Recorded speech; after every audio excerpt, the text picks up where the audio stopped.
Bonjour à tous, j'espère que vous allez bien et que vous passez une belle journée.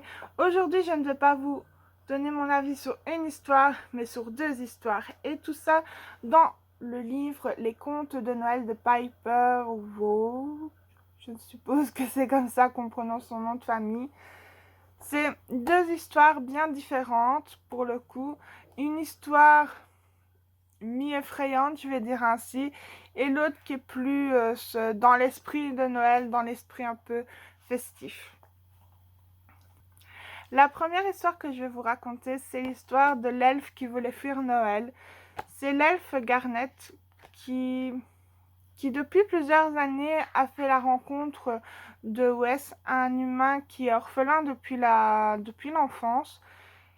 Et cette année, il ressent vraiment un besoin intense d'être auprès de Wes et il décide comme ça de prendre le traîneau que son père a construit pour le Père Noël et de partir donc vers la cabane de Wes. Et malheureusement, tout ne se passe pas comme prévu sur le chemin et c'est là que il le découvre dans un état un peu dramatique, je vais dire ainsi. Et en même temps, il découvre beaucoup d'autres choses qu'il n'aurait pas dû découvrir de son statut d'humain et qui le fait réfléchir à tout ce qui est la magie de Noël et à toutes les rencontres qu'il a pu avoir avec donc l'elfe Garnet. C'est vraiment une belle histoire, c'est une belle histoire de romance de Noël, de la magie de Noël, de la magie du Père Noël. On retrouve tout ça dans cette histoire, ce qui est vraiment sympa.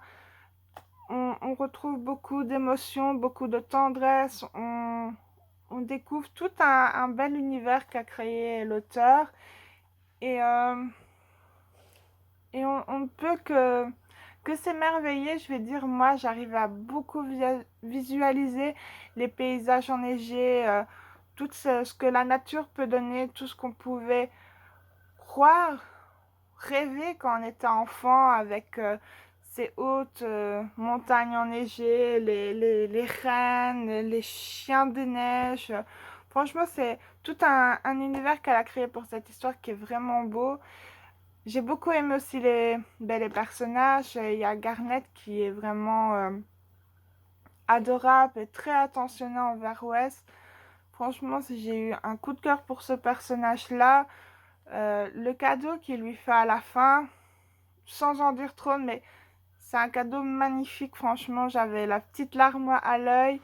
C'est vraiment une belle attention. Je vais dire, pour l'instant, c'est un des elfes que j'apprécie le plus dans les histoires que j'ai lues.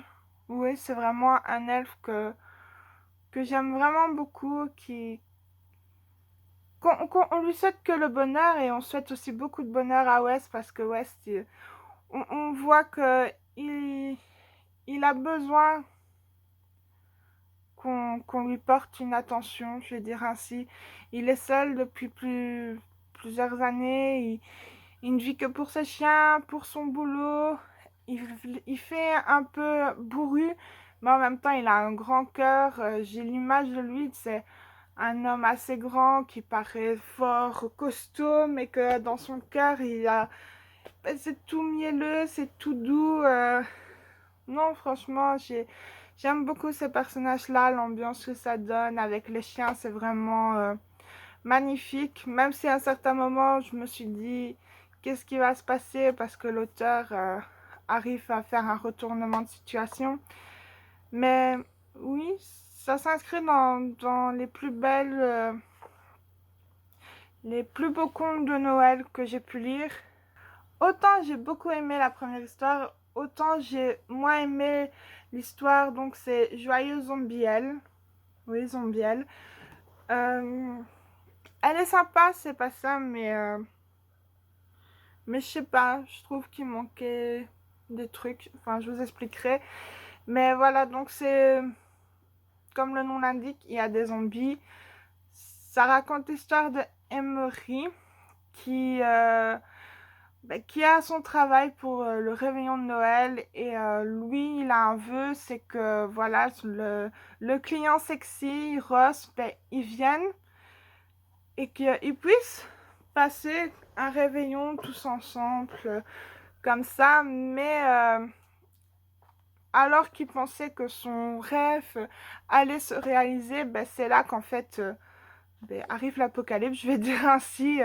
Il y a une armée de morts vivants qui est là. On ne sait pas d'où elle vient, on ne sait pas comment elle est arrivée, mais elle est là et arrive sur son cheval blanc, je vais dire ainsi, ben, Ross qui vient pour sauver Emery, et s'ensuit une cavale vraiment vraiment très très longue, je vais dire, plein de rebondissements et tout. Et je me dis comme ça, le pauvre, il pensait seulement à un réveillon, une petite soirée où il aurait pu ben, servir à manger à Ross, peut-être lui demander de sortir avec lui, et là il se retrouve à parcourir des kilomètres et des kilomètres parce qu'il y a des zombies à leur trousse. C'est juste hallucinant. J'aimerais pas passer un réveillon de Noël comme cela. Pourquoi j'ai moins aimé cette histoire comparée à la première? C'est parce que, en soi, l'histoire elle est très bien, elle est bien construite et tout, mais à part de dire que voilà, c'est le réveillon de Noël, mais il n'y a pas vraiment cette magie de Noël qui est là. C'est ça qui m'a le plus manqué. Peut-être aussi avoir l'explication du comment, pourquoi les zombies sont arrivés, qui sont devenus tous fous. Que c'est un Noël assez gore, je vais dire comme ça. Et avoir une fin un peu mieux que celle-là. La fin, elle est cool, mais je me dis, les pauvres, s'ils doivent rester ainsi, C'est... C'est waouh, quoi. J'aimerais pas être à leur place. Mais bon, c'est quand même sympa. J'avoue que je ne sais pas vraiment dire beaucoup de choses parce que j'ai apprécié, mais sans plus, je vais dire. C'est chouette à lire au moins une fois. Peut-être que je la relirai encore, mais il me manque quelque chose. Il me manque cette petite touche de Noël, des petites explications par-ci par-là, et je serais vraiment bien contente de ça. Peut-être, je ne sais pas, peut-être qu'un jour il y aura une suite où on saura plus de choses, mais bon. C'est quand même, c'est quand même bien parce que ça change.